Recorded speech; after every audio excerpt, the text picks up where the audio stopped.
ఏదైతే గనక Iraq America మధ్య జరుగుతున్న యుద్ధంలో భాగంగా ప్రపంచవ్యాప్తంగా ఇంధన కొరత, అలాగే ఇంధన రేట్లు కూడా పెరిగిన సందర్భంలో అత్యంత తక్కువ భారతదేశంలో కూడా పెరిగినాయి. ఇప్పటి వరకు దగ్గర 4 రూపాయలు పెట్రోల్ మీద, 3 రూపాయలు డీజిల్ మీద పెరగటం జరిగింది. దీన్ని బూచిగా చూపించి మన ఆంధ్రప్రదేశ్లో రాజకీయాలు కూడా మొదలు పెట్టారు. ముఖ్యంగా వైసీపీ నాయకులు మాట్లాడుతున్నారు. ఏమని మాట్లాడుతున్నారు? ఇంధన పెంపు భారం చంద్రబాబు నాయుడుదే, పాపం చంద్రబాబు నాయుడుదే అంటున్నారు. సరే, నేను ఒక సూటి ప్రశ్న మీ అందరికి, ఇంధన పెంపు పాపం చంద్రబాబు నాయుడు గారిదే అయితే కనుక 2019 మీరు అధికారంలోకి ఎక్కేతలకి 76 రూపాయలు ఉన్న పెట్రోలు 2021 నాటికి 107 రూపాయలకి ఎలా వెళ్ళింది? దీనికి సమాధానం చెప్పండి. మరి ఆ పాపం ఎవరిది? మీదే అని మీరు ఒప్పుకుంటారా? ఇప్పుడు లోకేష్ గారి ఫోటో ఒకటి చూపిస్తున్నారు, ప్రతి చోట చూపిస్తున్నారు. కానీ అందులో వాళ్ళు మర్చిపోతుంది ఏందో తెలుసా? ఆ రోజు లోకేష్ గారు చూపించిన ఫోటోలో, అంటే అది 2023లో తీసిన ఫోటోలో 112 రూపాయల 74 పైసల రేటు అప్పుడే ఉంది. ఎంత? 112 రూపాయల 74 పైసలు. ఆ రోజుల్లోనే పక్క రాష్ట్రాల కంటే అత్యంత అధికంగా ఉంది అన్నారు. అన్ని పన్నులు వేశారు అన్నారు. ఇప్పుడు రాష్ట్ర ప్రభుత్వం పన్నులు పెంచితే కనుక మీరు ధర్నాలు చేసినా సరే సంతోషంగా జనాలందరూ మీ వెనకమాల వచ్చేవాళ్ళు. కానీ ఇది దేశవ్యాప్తంగా పెరిగింది. ఓకే, ఇదంతా పక్కన పెడితే కనుక ఇంధన పొదుపులో భాగంగా రాష్ట్ర ప్రభుత్వం ఆర్టీసీలో సమూల మార్పులు తీసుకొచ్చే దిశగా అడుగులు వేస్తూ ఎలక్ట్రికల్ వాహనాలని ప్రవేశపెడుతుంది. ఏ విధంగా ఎలక్ట్రికల్ వాహనాలను ప్రవేశపెడుతుంటే దాన్ని కూడా వైసీపీ నాయకులు తప్పు పట్టించే విధంగా, ఇది కూడా ఇక్కడ చూడండి, ఒకసారి ఇక్కడ చూపిస్తాను చూడండి, కనపడుతుందని అనుకుంటున్నాను నేను. చూడండి, ఉచిత బస్సుకి ఇక మంగళం 100%. అంటే ఈ బస్సుల ముసుగులో పన్నాగం. ఇప్పటికే ఈ పథకం తూతూ మంత్రంగా అమలు అవుతుంది. ఇక ముందు అన్ని ఈ బస్సులే కావడంతో ఫ్రీ బస్సుకు నో ఛాన్స్. ఇది వైసీపీ నాయకులు తయారు చేసిన పోస్టర్. అరే, కొంచెం కాదే కొంచెం అయినా సిగ్గు, శరం, మానం, అభిమానం ఏ రోజైనా ఏ క్వశ్చన్ అయినా ఉన్నాయా? ఏ క్వశ్చన్ అయినా వైసీపీ నాయకులు ఈ బస్సుల్లో ఫ్రీ టికెట్ లేదని ఎప్పుడైనా చెప్పారా? ఈ బస్సులు వస్తే కనుక ఇంకా ఫ్రీ టికెట్ అనేది ఇంకా ఎక్కువ ఇవ్వచ్చు. మీకు అర్థం కావట్లా? డీజిల్ వినియోగం తగ్గినప్పుడు ఖర్చు తగ్గిపోతుంది కదా, అప్పుడు వృద్ధులకు కూడా ఫ్రీ చేసే అవకాశం ఉంది చంద్రబాబు నాయుడు గారు. మీకు ఇంకా తెలియట్లేదేమో. ఇప్పుడు వికలాంగులకు ఉచితం చేశారు, వికలాంగుల పక్కన వెళ్ళి సహాయకులకి 50% చేశారు. లేదు, ఇప్పుడు రేపటి నుంచి ఏమైతే ఈ బస్సులు వచ్చినాయనుకో, డీజిల్ వినియోగం గణనీయంగా తగ్గితే ఆర్టీసీ మీద భారం తగ్గిపోయి డీజిల్ ఖర్చు అనేది తగ్గిపోయి ఆ రాయితీలు కూడా ప్రజలకు అందించే విధంగా మొత్తం ఫ్రీ చేస్తారేమో. కంప్లీట్ గా 60 పైబడిన వృద్ధులకి ఫ్రీ చేస్తారేమో, మహిళలతో పాటు. ఎవరికి తెలుసు? అరే, మీకు తెలియట్లేదేమో. ఒక లీటర్ డీజిల్ కి ఒక ఆర్టీసీ బస్సు వెళ్తుంది దగ్గర 3.2 km. అంటే కిలోమీటర్కి 30 రూపాయలు ఖర్చు అవుతుంది. మనకి 33 రూపాయల దాకా ఖర్చు అవుతుంది. అదే ఒక కిలోమీటర్కి 33 రూపాయలు ఉంది, కిలోమీటర్కి 6 రూపాయలే ఖర్చు అవుతుంది. కిలోమీటర్కి 6 రూపాయలు మాత్రమే ఖర్చు అవుతుంది ఎలక్ట్రికల్ అయితే కనుక. అంటే మనకి ఎంత మిగులుతుంది? మనకి దగ్గర 27 రూపీస్ అనేది ఆర్టీసీకి సేవ్ అవుతుంది. ఈ మాత్రం లెక్కలు తెలియదా?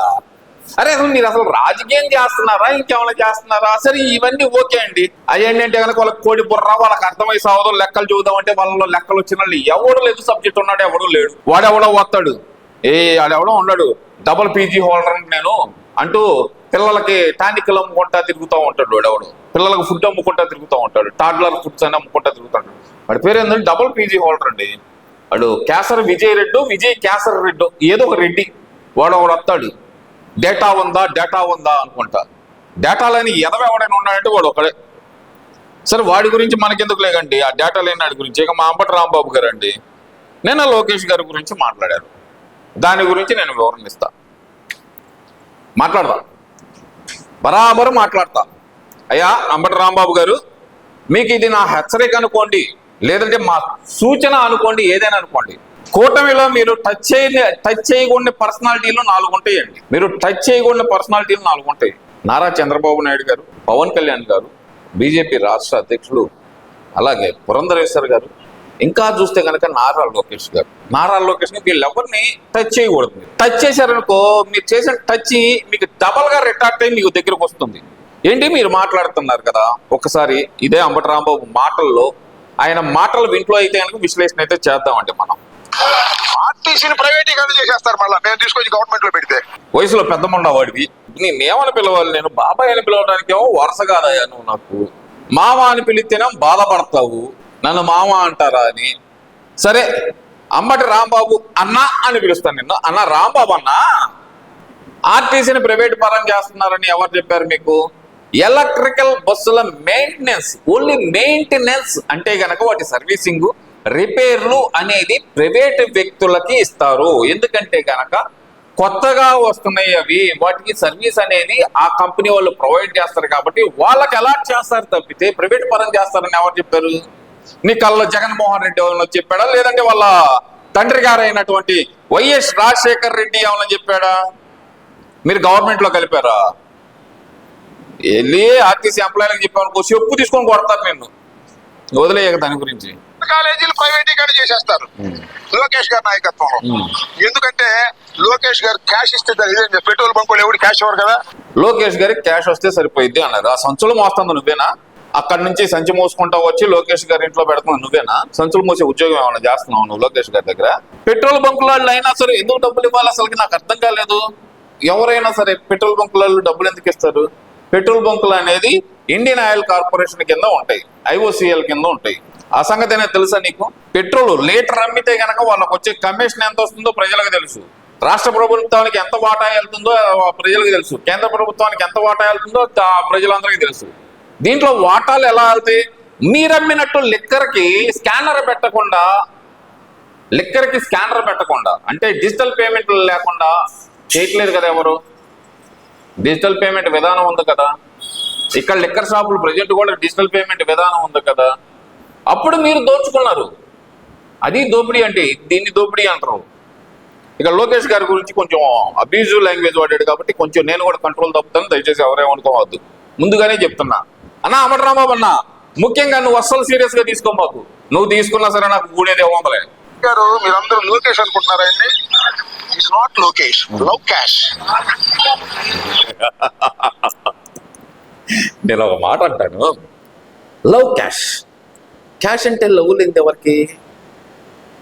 ఓకే, నువ్వు లవ్ క్యాష్ అంటున్నావు కాబట్టి నీ లవ్ దేని మీద?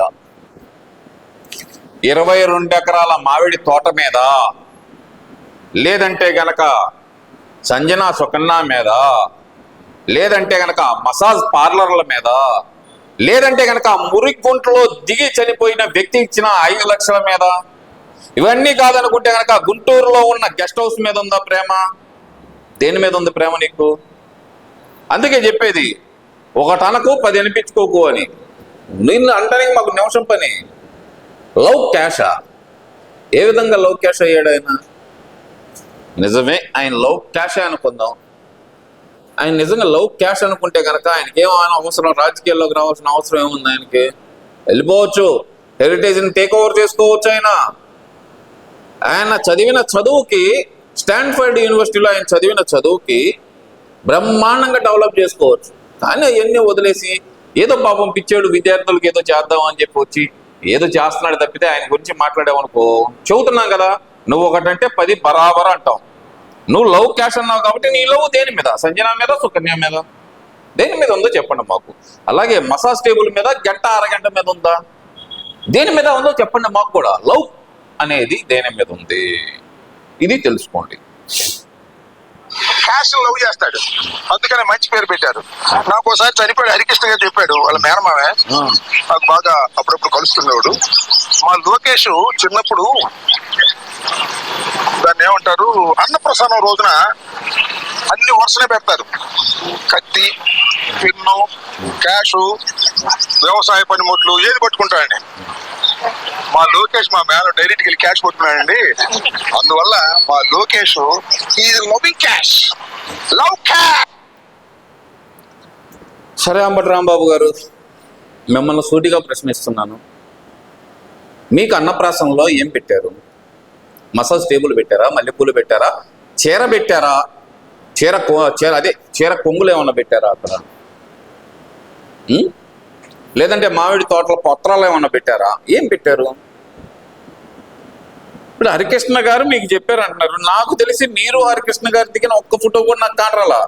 వాడంటే సన్నాసేవాడు ఒకడు ఉన్నాడు, కప్పులు మోయటానికి. మాకు అప్పుడు ఒకడు మా ఆఫీస్ బాయ్ ఒకడు ఉంటాడు అప్పట్లో, వాడి పేరు ఏదో ఉంది, నానినో ఏదో ఉందో, వెంకటేశ్వరరావు వాడి పేరు.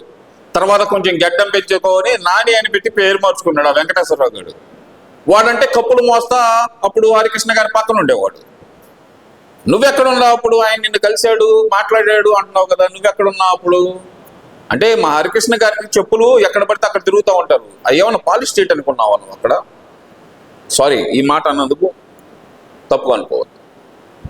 హరికృష్ణ గారు మీకు ఉన్న సంబంధం ఏంటి? ఆయన ఎప్పుడైనా సరే మిమ్మల్ని కలిసారా, మిమ్మల్ని దేకారా? అంటే వాడంటే సన్నాసుడు, వాడు వెంకటేశ్వరరావు గారు అన్నాడు, వాడి పేరు తర్వాత నాని అని మార్చుకున్నాడండి. వాడంటే మా కప్పులు మోస్తా, కప్పులు టీ కప్పులు అందిస్తా. హరికృష్ణ గారికి సిగరెట్ బాగా అలవాటు ఉండేది. సిగరెట్ ఆయన కాల్చింది ఆయన ఆర్పేవాడు కాదు, పక్క నుంచి సిగరెట్లు అరుపుతా ఎంగిలి సిగరెట్లు తాగుతా బతికేవాడు వాడు. నువ్వేం చేసావు హరికృష్ణ గారి దగ్గర? నీకు ఆయన చెవటానికి పిచ్చి పిచ్చి నకరాలు వేసావు అనుకో అంబటి రాంబాబు, చాలా సివియర్గా చెబుతున్నావు. ఇది మొన్న జరిగింది నీకు చిన్నది మాత్రమే, చాలా చిన్నది. నువ్వేదో వెటకారం చేస్తున్నావు అంటున్నావేమో, వెటకారానికి అమ్మ మొగుళ్ళగా మేము మాట్లాడతాం. సరే కానీ అంబటి రాంబాబు గారు, ఇంతగా మీరు మల్లెపూలు పట్టుకున్నారా అన్నం మీ అన్నప్రాసంలోనే అబ్బా? మల్లెపూలు పట్టుకున్నారా? లేదంటే కనుక మసాజ్ టేబుల్ పట్టుకున్నారా? లేదంటే మడతేసి పెట్టిన చీర పట్టుకున్నారా? నారా లోకేష్ గారు క్యాష్ పట్టుకున్నారంటే కనుక మీరు ఏం పట్టుకున్నారో కనుక చెబితే మాకు, మేము రేపటి నుంచి మసాజ్ రాంబాబు అని పిలవాలా, మల్లెపూల రాంబాబు అని పిలవాలా, లేదంటే సంజనా సుకన్య రాంబాబు అని పిలవాలా అనేది మేము డిసైడ్ చేసుకుంటామని చెప్పి తెలియజేస్తూ ఉంటాం. మరి